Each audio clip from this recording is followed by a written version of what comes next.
Olá, família! Que bom que estamos juntos novamente. Nós vamos dar continuidade ao estudo, uma leitura comentada do livro Educadores do Coração.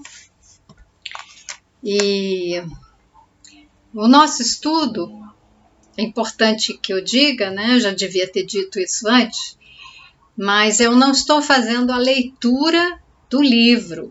Eu faço a leitura prévia, né? Para mim, eu faço um estudo e trago aqui comentários a respeito do capítulo e alguns trechos que eu acho relevantes na obra eu menciono, né? Menciono, né, a obra, o autor, no caso aqui, a editora União Espírita Mineira. É importante isso por causa dos direitos autorais, né? Eu recebi comunicado e eu acho que nessa época de pandemia, que todo mundo fazendo vídeos, fazendo leituras né, de obras diversas, as editoras elas têm se preocupado em identificar esses conteúdos, né, de vídeos, podcasts e outros áudios que acabam utilizando livros sem o respeitar a lei do direito autoral. Então, esta aqui é uma obra em que a gente está fazendo apenas os comentários, uma pequena leitura. No começo eu lia, me detinha mais a leitura do livro, mas depois fui apenas trazendo algumas partes e problematizando, de modo que quem tem interesse na obra, a pessoa precisa comprar, adquirir o livro, porque o vídeo, né, o nosso estudo não substitui a leitura do livro. É para entender melhor a obra, né? E eu trago, como eu já disse diversas vezes, a minha visão a partir de uma série de estudos que eu faço, o que não impede, na verdade, todo mundo deveria ler a obra e fazer as suas próprias reflexões, cotejando, né? Ou seja, comparando, analisando com outros materiais, outras obras, outros conteúdos. A gente cresce assim, né? Com o estudo. Isso é importante, eu preciso dizer, porque mediante o aviso que eu recebi essa semana do YouTube, por conta dessas leituras que eu tenho feito, leituras comentadas, provavelmente vai sair do canal alguns vídeos. Alguns vídeos vão ter que ser retirados do canal, para respeitar os direitos autorais. Tudo bem, eu compreendo, já me justifiquei com a editora e não foi minha intenção alguma, né, ferir a lei de direitos autorais, até mesmo porque eu sou autora de livro e não gostaria que pegassem e lessem o meu livro, né, o interessante para a editora, ela vender o livro. E então, dizendo isso, explicando, até justificando que alguns materiais vão ser não dessa obra que nós estamos estudando, não vai sair o conteúdo dessa obra, vai sair outra obra que eu fiz a leitura comentada, ela vai ser retirada do canal. Mas hoje nós vamos falar aqui do capítulo 17, Trabalho no Lar. Isso é muito legal. Já falei para vocês que eu tenho estudado Montessori, é uma companheira em tanto Montessori, e esse aqui é um dos livros. Quanto mais eu estudo Montessori, mais eu fico impressionada com a capacidade que ela tem, que ela teve, né, na época encarnada. Tem um livro dela que foi psicografado pela Doreen Contrey, salvo engano, se chama Livrinho para as Mães, uma coisa dessa. Eu não conheço esse livro, mas já me interessei de pesquisar e futuramente em ler o que foi que Montessori teria dito por meio da psicografia da Dora Incontri. Para quem não conhece, é uma espírita, ela é pedagoga e ela escreveu várias obras psicografadas e outros dos seus estudos, e bastante conhecida é a Pedagogia Espírita, que, salvo engano, também é fruto do doutorado dela.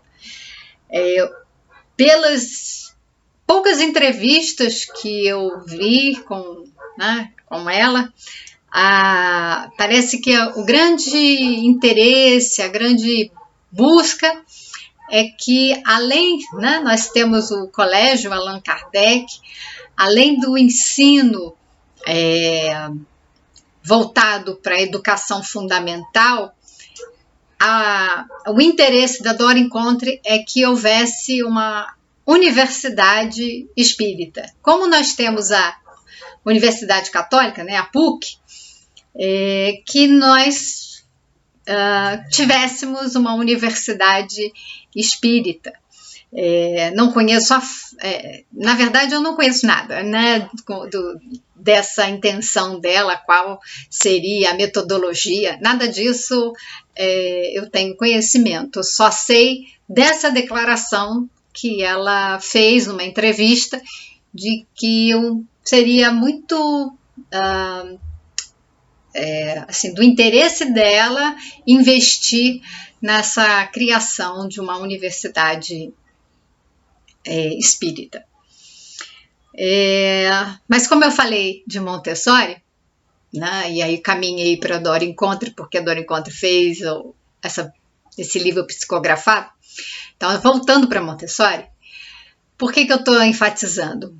Olha, Montessori, ela, em 1909, no início do século XX, ela observava as crianças pobres, num bairro extremamente pobre e violento da Itália, e ela foi capaz de alfabetizar, sem ter a intenção de alfabetizar, crianças que eram consideradas incapazes de aprender.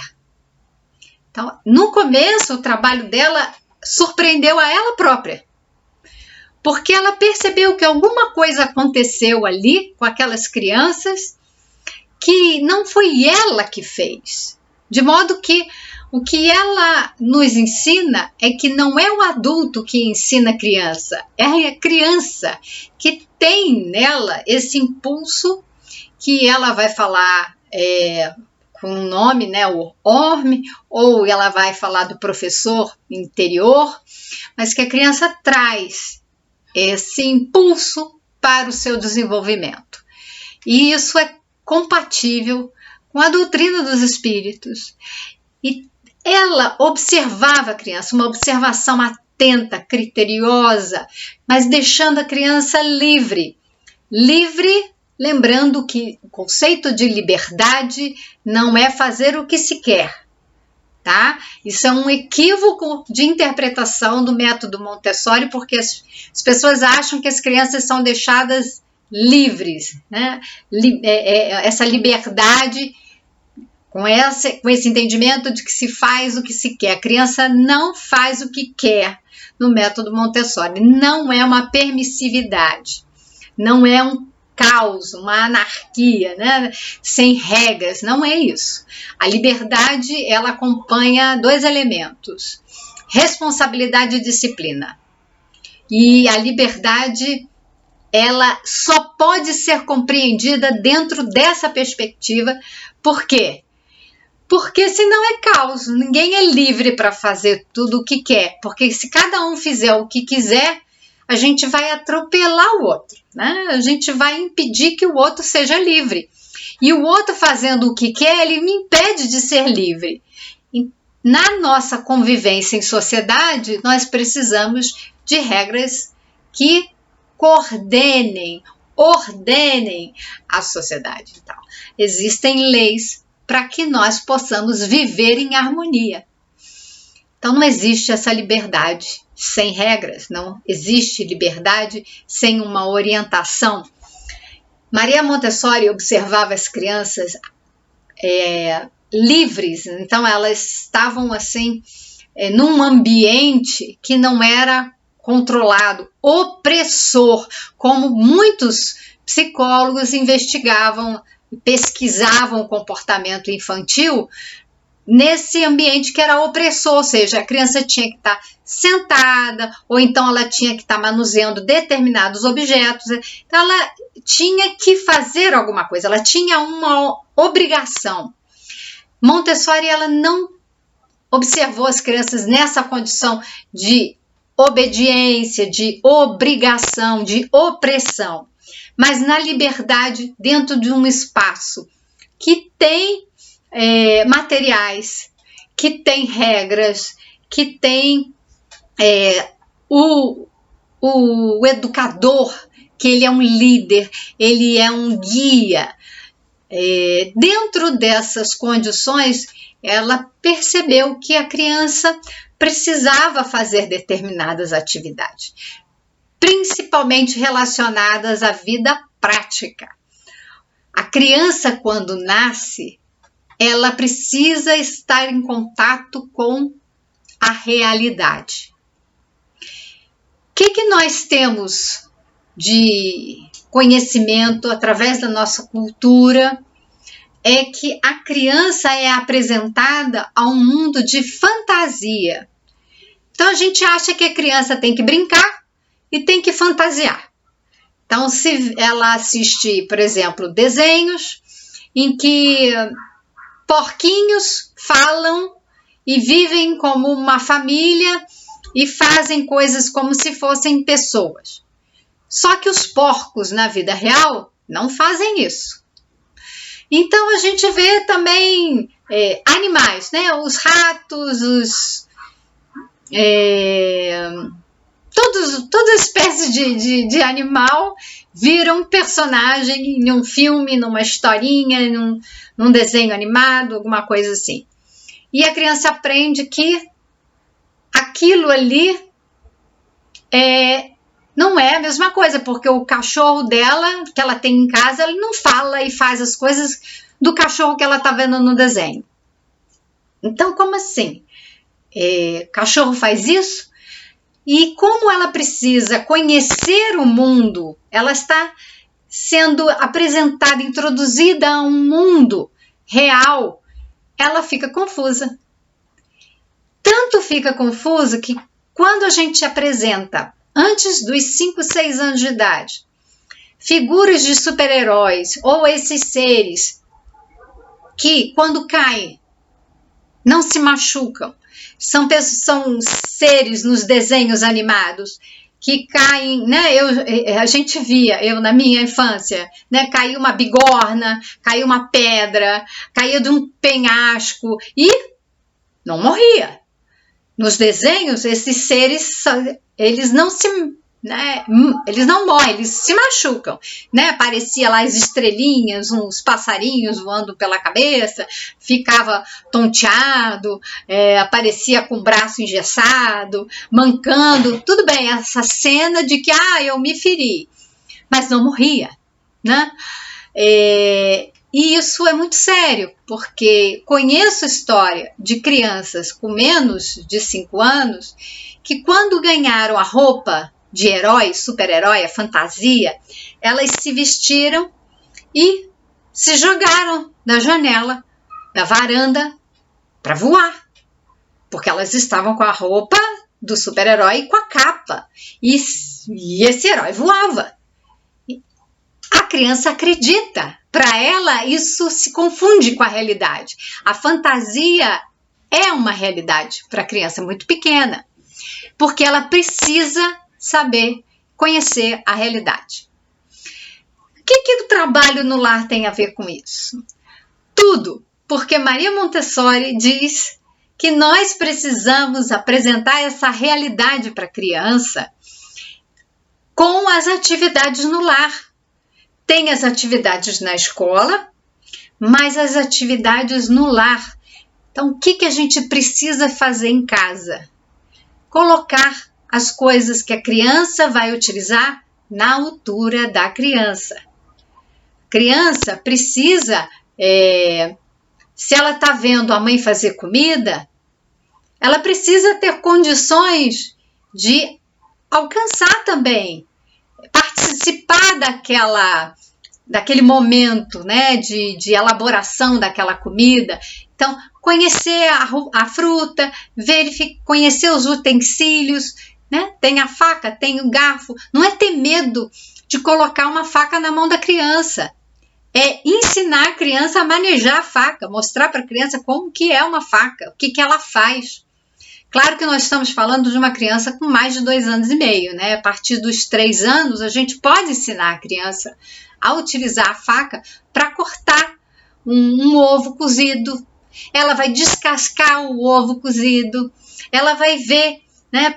Tem um banquinho, coloca um banquinho. Se a gente não pode abaixar as coisas, a gente pode elevar a criança, colocando um banquinho para que ela possa ver a água ali na panela, se coloca, acende o fogão, ela olha como é que se cozinha, depois mostra que está quente, que precisa esfriar, depois como que descasca, como cortar as coisas, ajudar a fazer bolo, biscoito, suco, pegar fruta, cortar, espremer. Isso também, estou falando das coisas de cozinha, mas limpeza da casa. Na época de Montessori, vamos lá, estou falando de 1909, 10, 11, Primeira Guerra Mundial, Segunda Guerra Mundial, aquele momento da história em que a medicina estava investindo no higienismo, ou seja, numa prática de higiene, porque o ser humano não era higiênico. Se a medicina teve que ensinar o ser humano a lavar as mãos porque ele não lavava, Maria Montessori conta que nessa escola eles tinham uma área que eles plantavam, eles tinham um canteiro de flores, né? Nas escolas eles fazem esses jardins e as pessoas costumavam jogar lixo pela janela. As crianças começaram a falar com os adultos para não jogarem os lixos pela janela, mas jogarem numa lata de lixo, porque isso não era, né, da cultura daquela época. Se jogavam lixo nas ruas. Então, aquele lixo era jogado pela janela, caía no canteiro, estragava as flores. As crianças ficavam tristes porque elas queriam as flores. E começaram a falar com os adultos. Os adultos começaram a entender. As crianças passaram, através de Montessori, que era médica, a lavar a mão, ter cuidados com higiene, com limpeza do ambiente. Então, a atividade de vida prática inclui essa limpeza do ambiente, porque fazia parte, era necessário, inclusive, naquela época, educar os adultos para limpar, né, as mãos, para limparem o ambiente em que eles viviam. Então, dito isso, o trabalho no lar é algo que Montessori enfatiza como uma necessidade do contato com a realidade, contato com o ambiente, e hoje nós falamos da criança aprender, ela colaborar em casa. Então parece, e eu já ouvi casos também, que nós temos uma lei que diz que a criança não pode trabalhar. Então tem criança ouvindo isso, né, aprendendo na escola que tem essa lei, que a criança ela tem que estudar, ela não pode trabalhar, que ela não pode arrumar a cama, que ela não pode lavar uma louça. E eu tô falando sério. Isso parece brincadeira, mas é muito sério. Tem criança que fala para o pai e para a mãe que isso é trabalho infantil e que ela não vai fazer. Porque esse é o entendimento, né, que ela ouviu lá na escola, que existe essa lei e tal. E não é. O trabalho no lar é fazer parte da família. Ela tem que cooperar colaborar. Quando a gente obriga a criança dizendo que ela tem que fazer uma obediência, porque senão ela vai ser castigada, nós estamos colocando em outra perspectiva. Nós já falamos do castigo, nós já falamos sobre a questão da obediência, mas aqui nós estamos tratando da necessidade dessa criança, desde pequenininha, entender que ela faz parte daquela família, daquele ambiente em que ela vive e que ela vai cuidar e fazer coisas também. Então, aquela frase, né, de que lugar de criança não é na cozinha, é sim, que criança vai limpar o seu quarto, vai ajudar a limpar e fazer a comida e fazer um lanchinho. Então, o pão, ela pode muito bem pegar uma fatia de pão, passar ali o creme, né, um requeijão, enfim, o que ela tiver para passar, para poder comer, colocar ali um queijo, enfim, o que tiver a dispor, né, à disposição da criança para que ela possa se alimentar. Mas isso é uma tarefa muito simples. Ela pode fazer desde pequenininha o seu pãozinho, né? Não precisa que a mãe faça. Ela precisa aprender a colocar água no copo. E isso é um treinamento, né, motor, sensorial. Nas escolas montessorianas, isso é um treino que a criança vai passar, que se chama atividades de vida prática. Ela vai pegar a jarra, ela vai colocar água no copo e vai entornar muito no início. E tá tudo bem, ela está aprendendo. A gente tem que entender que tá tudo bem, ela não vai acertar a primeira vez, ou se acertar, tudo bem, mas não quer dizer que se ela acertou a primeira vez, ela tem que acertar sempre. Isso é uma coisa que nós adultos, nós precisamos entender. Não é porque a criança obedeceu uma vez que ela tem capacidade de obedecer sempre. Que ela realizou a atividade uma vez com perfeição, e ela já sabe, tá vendo? Ela já sabe fazer, ela já sabe colocar direitinho a água dentro do copo. E ela não vai entornar, ela não pode entornar. Não, ela não sabe, ela precisa reforçar isso com treino. É como se a gente tivesse o adulto aprendendo uma dança. O passo de uma dança, nós temos que treinar. Quando a gente vai dirigir o carro, nós temos que treinar até ficar automatizado.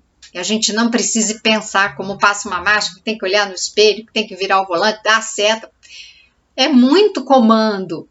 E a criança, ela vai treinando, ela vai acertar, vai errar, vai acertar e vai até o momento que ela já tem o controle motor, já treinou esse controle.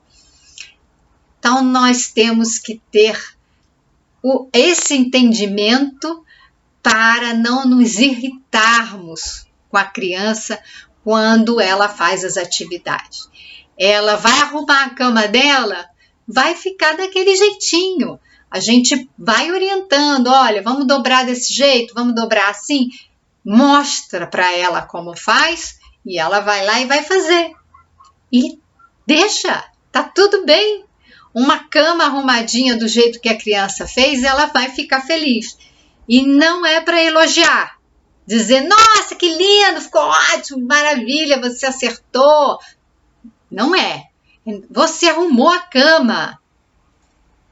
A gente afirma para a criança, porque a criança, ela não precisa do elogio. Quando a gente fica elogiando demais a criança, nós podemos criar um comportamento de dependência para esse elogio. Como que a gente elogia, na verdade, é encorajar. Nossa, eu estou vendo que você fez a sua cama. Já está fazendo, né? Ok, é encorajar para que ela sinta que a gente observou, que a gente reconheceu o esforço dela, o trabalho dela, e ela vai fazer de novo. E ela vai repetir, ela vai fazer. E nós vamos apontar para ela que nós estamos percebendo o desenvolvimento dela. Né? Não precisa dizer parabéns, que legal, né? É só dizer uau, você fez. E é muito bom que ela faça e receba o nosso reconhecimento. Mas existe essa diferença, tá? E aqui o Walter Barcelos vai colocar essa situação em Mateus capítulo 21, versículo 28. E que vos parece? Um homem tinha 2 filhos. Chegando-se ao primeiro, disse: Filho, vai hoje trabalhar na vinha. Então, aqui a gente sabe que as crianças, na época de Jesus, né, nós temos uma lei que protege, eu mencionei, uma lei que protege a criança, né, contra o trabalho infantil. Por quê? Porque as crianças muito pequenas trabalhavam na lavoura, trabalhavam na vinha, trabalhavam na carvoaria, trabalhavam em situações até perigosas para elas ganharem um pouquinho de dinheiro. Trabalham, né, elas não têm os direitos legais, né? Não é um trabalho de carteira assinada, ela não tem um salário. Então ela vai ali fazer horas e horas de um serviço exaustivo que para ganhar uns trocados, vamos dizer assim, né? Não é um salário, ela não tem qualquer tipo de proteção. Mas a gente sabe que, na realidade das famílias muito carentes, as crianças são colocadas nessa situação para que aquela família tenha alguma renda para se sustentar. Nós precisamos transformar essa realidade social. E a criança realmente precisa estar numa escola, e numa escola muito boa, com investimento na estrutura da escola e nos professores. Mas é diferente. Né? A lei que protege a criança contra o trabalho é esse tipo de trabalho. Mas naquela época, o filho, né, a família toda trabalhava na terra, na plantação, né, na agricultura, para prover o seu próprio sustento. E era comum chamar o filho, participava, o filho trabalhava, as crianças trabalhavam.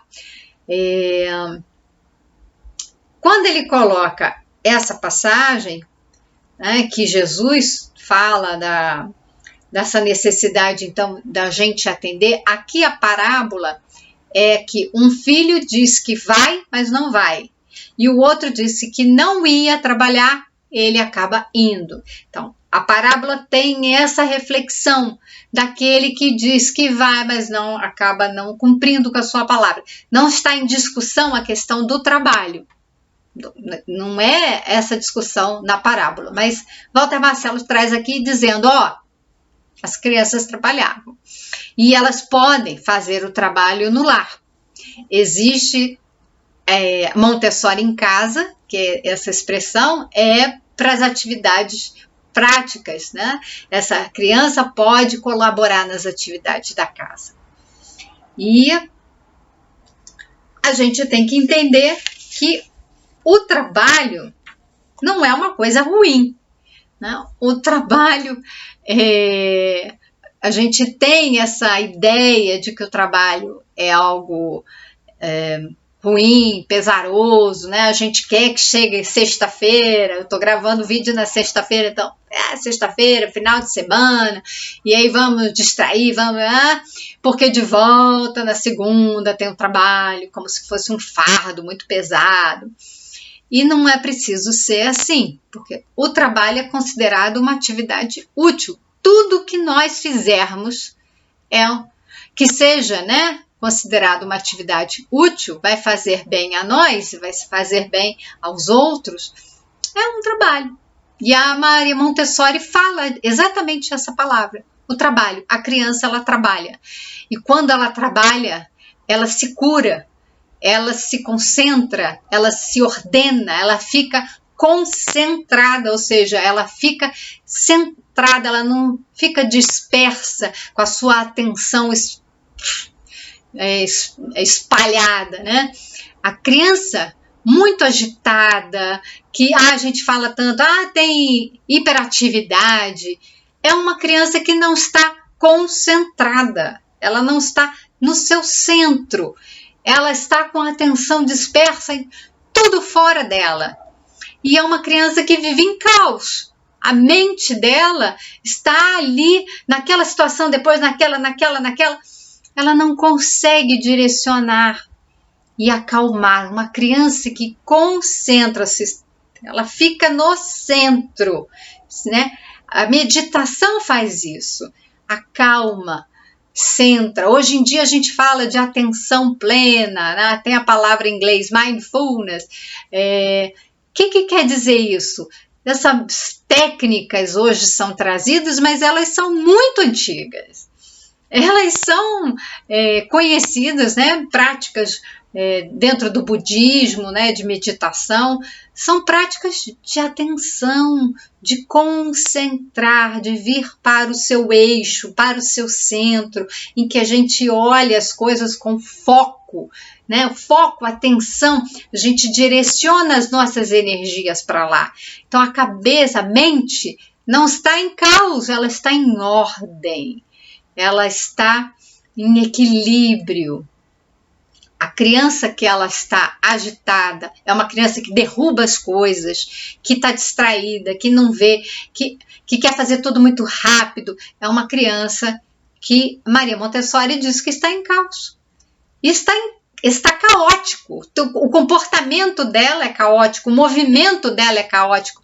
Porque aí a gente fala, essa criança precisa gastar energia, tem muita energia. Mas por quê? Porque ela foi oprimida, ela tem que sentar numa cadeira, ficar quieta. E a criança, a natureza dela não é de ficar sentada 4, 5 horas no dia em silêncio. A criança foi feita para correr, para pular, para subir. Ela vem com essa necessidade. Então, uma criança que não se movimenta é uma criança que não se desenvolve intelectual e psiquicamente.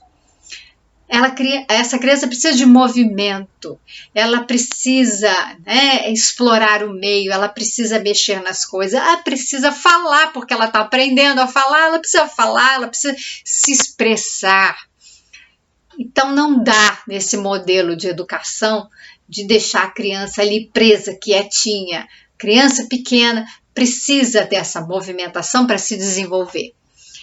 Então, quando a gente oferece essas atividades para a criança em casa, ela consegue se concentrar e ir ordenando. Ela vai experimentando, ela vai repetindo aquelas tarefas, ela vai descobrindo como fazer as coisas, ela vai conhecer. E com isso, ela entra em contato com a realidade que ela precisa. Ao mesmo tempo, ela se concentra e trabalha. E quando ela trabalha, ela entra num estado de ordem, de equilíbrio.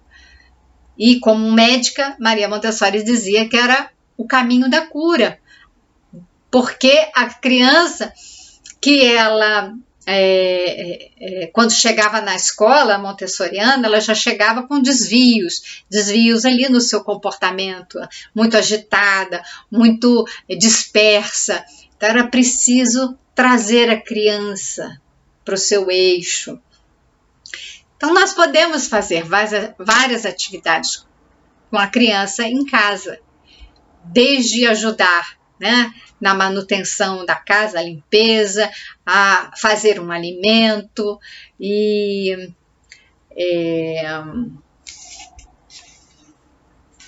colocando para ela,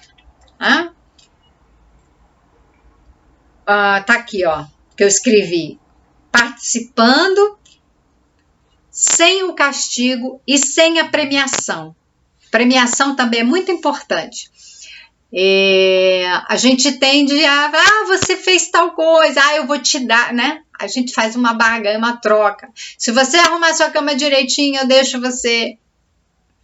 O que a gente pode fazer é atrelar, fazer acordos com crianças um pouco maiores, né? Olha, você vai cuidar do seu quarto.